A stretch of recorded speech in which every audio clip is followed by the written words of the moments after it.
Well, hello again. This is the second episode of the third episode, sorry, showing some funny highlights and some places in the series of Poirot from the 80s. And it's thinking about the beautiful triangle of the thrilling stories of Agatha Christie mixed together with a beautiful show of the 30s environment with good details of cars and places and decorations, clothing, that all gives us this sense of being there in reality. And the third angle is the funny and awkward moments we have between our heroes and main characters that actually gives us this home feeling of everything is cozy and nice and quiet and like a contrast to the thrill and the killing and the troublesome situation that people get into. And I love the balance that's in the show with these things, and the quick shift in scenes are also very much something to be noticed. There are many shifts in scenes and places they go to that gives this series a very special flavor, in my opinion. And this story is about. It's called The Adventure of Johnny Waverly. Not going to ruin anything about saying it's about a case Poirot is gonna get, and I will focus only on some of the places and funny moments we get into the series.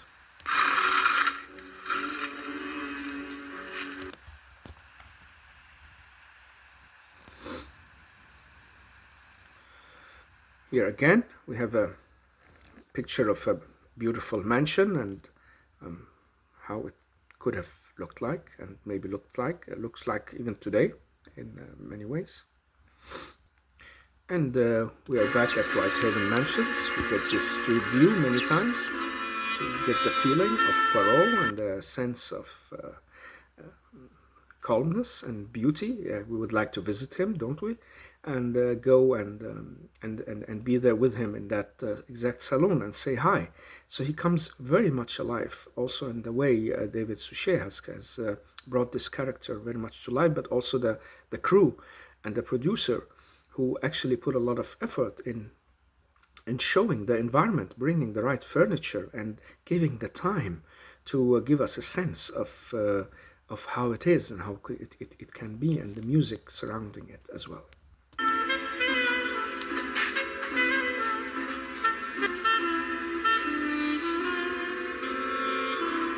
Here, Poirot has some trouble with his tisane, and it didn't come on time. He's a very tidy and on time person, so he's actually gazing at his watch and not understanding what happened to Miss Lemon, and so he goes to investigate.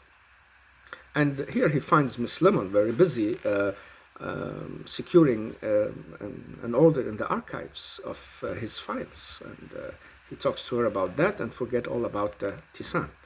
And then we shift attention to the street again, and we get the sense of these beautiful cars. Here we see a blue taxi pulling up, and another driving by, and the postman in the background. So it's very well done in manners to show us. Look at that truck in the parking in the background. So we never get to doubt that we are actually on a real street in real time. Another, in my eyes, home felt moment is when Captain Hastings comes in and not sure what's going on in the main room, and goes to Miss Lemon because something happened in his own life and where he is. And that's also a way of bringing his character to life, that what are his interests, what is he occupied by, in a very practical way.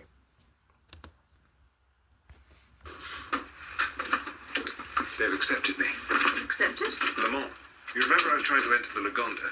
And so we see Captain Hastings here occupied by his own race and the cars and what he likes, and speaking to Miss Lemon about that. And a little bit later, he is not sure what's going on in the main room, so he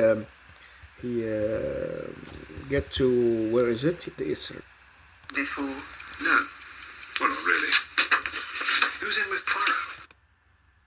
That's a very nice moment in my eyes because it's like we're seeing the whole scene from the room of Miss Lemon and Hastings, very curious about who's in there.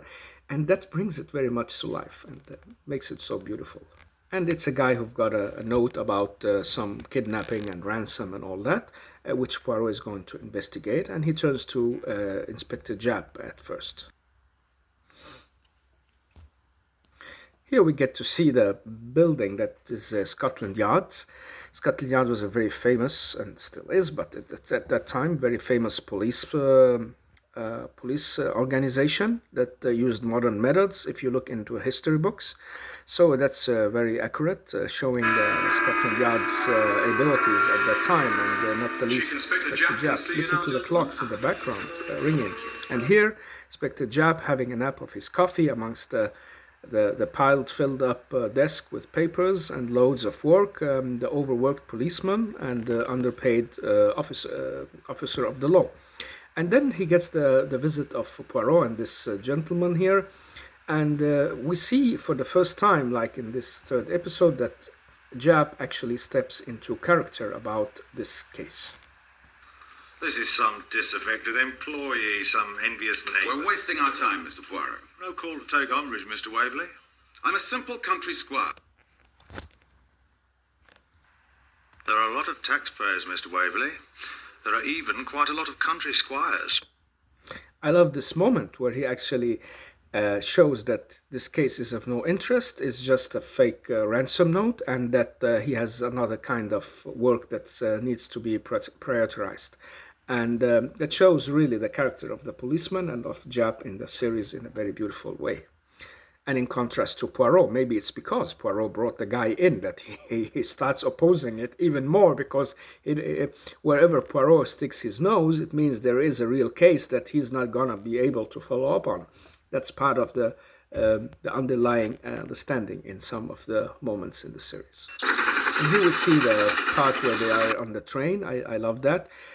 I think they used model trains in some of the episodes and real trains in some of the other episodes, but these trains keeps coming back, and they were like the high ground of that time. The steam and the sound that's really giving us a sense of that beauty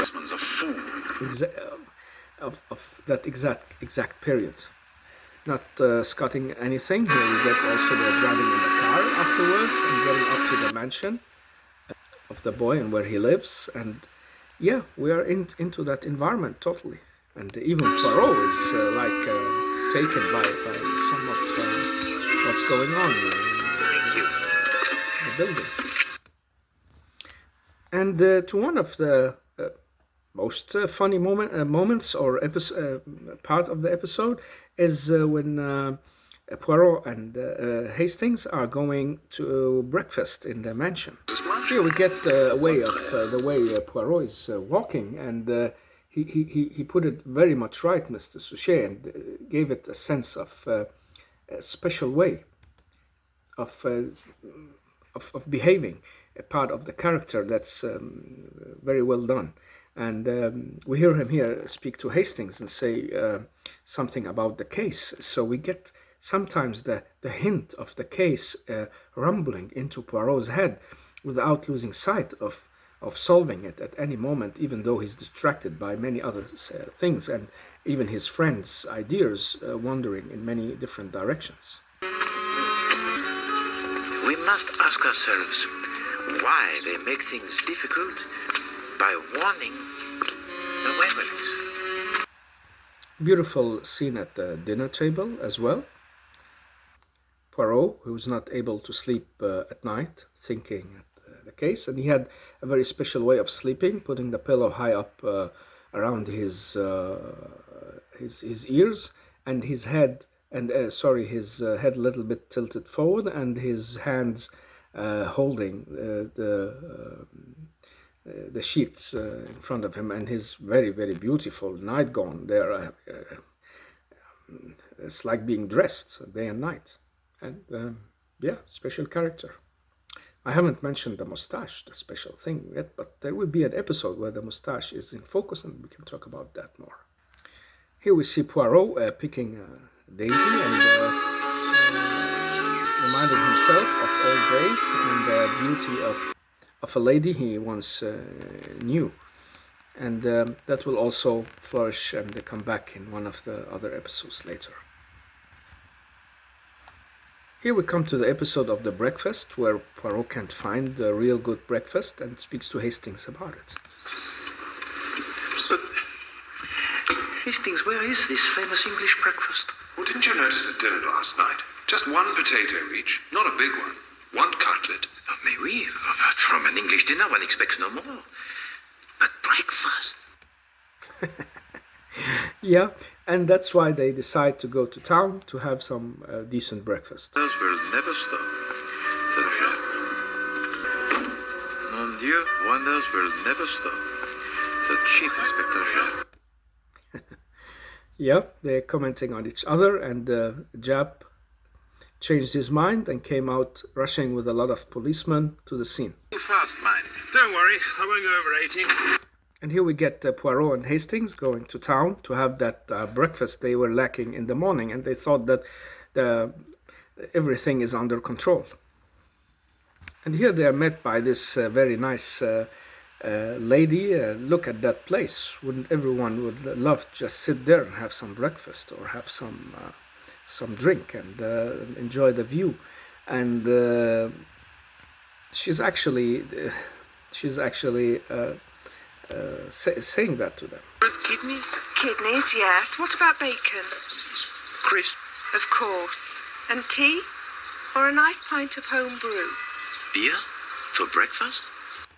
And here we see the cultural difference, that Poirot from the continent commenting on the English way of doing and things and eating, and Hastings just enjoying it and looking back at Poirot, I don't know, with a puzzled and somewhat refreshed look about his stranger friend. And I actually have a very close friend that always reminds me of Hastings. Always reminds me of him. I've been friend with him since we went to the education, the seminar for education, and we went together to university. We've been friends ever since. And whenever I watch this series, he's also a tall Roman-looking man, and I have similar looks to more to Poirot than anything else, and they sometimes there can be resemblance in the way that I can see the reactions on the face of Hastings here, and I hope many others of you have the same feelings in their own life, that this series reminds them of something and makes them feel happy and cozy. Pints, please. But Hastings, we've got to be back before 12. Plenty of time. And here he's teasing Poirot, and he's going for the English breakfast all in, and then things goes wrong on the way back. This is very hilarious, and this is very, very, very brilliantly done. Who would think that someone would put such things in a very serious series about Poirot and Agatha Christie? 3 men, 2 men, 1 man and his dog went to mow a meadow. 4 men went to mow. And then the car breaks down, actually. 3, 2, 1, there it goes. There is trouble with... I think someone's tampered with this. Someone's tampered with this to keep us out of the way. Poirot isn't really convinced that someone tampered with it, and he wants results. And Well, it's not the carburetor anyway. This is not what I long to hear, Hastings. Eh? I want to hear what it was, not what it was not. hey, this is just what can I say? No comments. Go on. Here we see Poirot walking up to the house, already tired, and nobody's stopping for him. And the problem is that time is running out for him. They have to be back at a certain time according to what's going on in the story, and now they're going to be late because of the breakfast, English breakfast, and Hastings' car. Yeah, and when he finally arrives, everything is too late. Dieu, the agony. And he can't take any more the agony of the walk and the feet. And they ask him, "Why aren't you doing anything? You're just sitting there." And he gives them this very, very beautiful and famous answer. When the time comes to act, Poirot will act. Keeping calm at all times in every situation.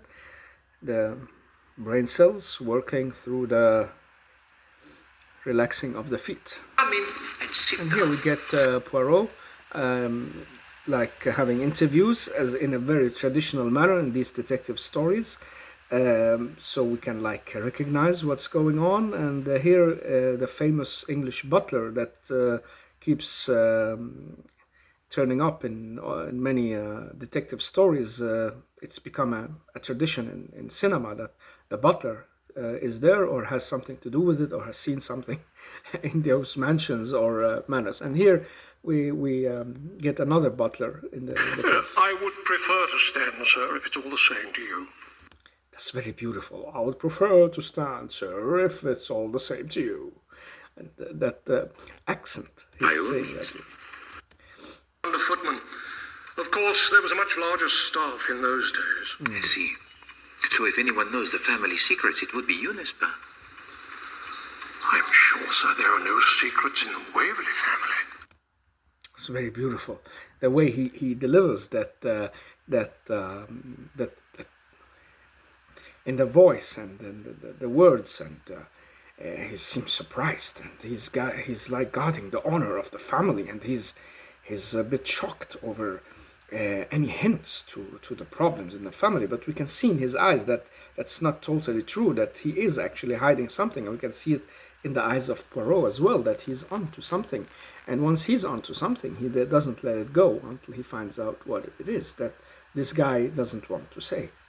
And here we see a conference between Hastings and Poirot talking the case, not really talking the case over, but we're getting the impression that they are comparing notes, and Hastings hasn't found anything to relate to, but Poirot is more convinced, and so he asks Hastings what he found out. There is one thing I do not understand. I don't understand any of it. And that's the typical difference between us, like watching the show first time, especially in those days, and maybe also if any of the young people today would give it a try, they won't understand anything of it as well, because the way it's gone about, it's not like taking the kindergarten kids by hand and saying 1, 2, 3, now follow me. It's leaving a lot of mysterious stuff laying around, and hints, and we get all kind of undisclosed information just lying around, but we have to figure it out, or we can get lost. And this is what Hastings is there to express in a very beautiful way, saying that, and Poirot reassuring him. Non, mon ami, it is simple. Very simple for Poirot, and we say what's simple, and up to that point we still don't know what really had occurred and how it happened, and why, and what's surrounding the story. It is a farce. Everything goes to show. Yeah, that's Poirot in a nutshell. Very beautifully done. Kidnapping? Good God. And Hastings really giving that missing link. If Poirot was alone in that show, we wouldn't have the same fun or joy as we have when watching him alongside Hugh Fraser and the Captain Hastings role. That his reactions, his comments, his eager to find the culprit, and trying to follow the reasoning of Poirot. And Poirot sometimes easygoing on him, explaining, and sometimes rushing by, as we're gonna see.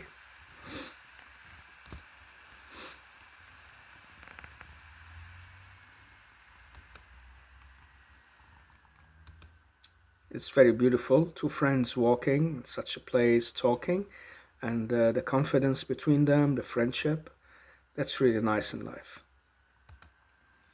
and two very different characters as well. And that's also the beauty of the composition of friendship or relations that also shows here in something people don't usually think about.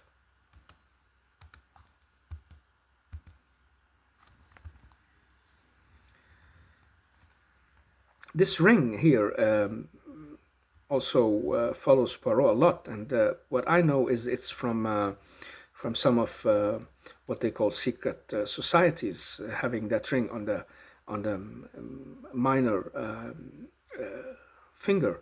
I had an uncle from my father's side who was a big director in several places, and in Lebanon, of course, and he had such a ring on the minor finger. I had another uncle in insurance who had the same one, but with another inscription, another hitting, and I got to find out that they were both part of some, you call it secret societies, not Rotary, but it's called the Freebuilders or Masons, Freemasons, I think it's called. And I've always wondered if that is an implication there, that Poirot also is part of such high-class society for clever people and people with a global view on life, and esoteric global view in somehow. I never got the answer or got to find out, and maybe I won't, but I always think of that when I see the ring on the finger, because it's atypical. It's not the typical place to put a ring. I don't know if it's in that time was a sign of not being married or being single. Today it's a total mess. When you look at a girl with the rings on the finger, you don't understand. Even some of them have rings on fingers that you could think they are married or engaged, but they say no, that's just where she feels it fits best or something like that.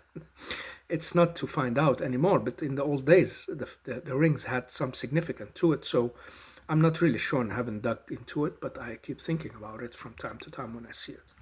There were 3 of them in it. And in the end we see Hastings and Poirot departing, but Poirot taking the train and not departing in Hastings' car, and Hastings doesn't understand it. I should... And after explaining everything to him, he tells him, I shall see you in London. I shall see you in London.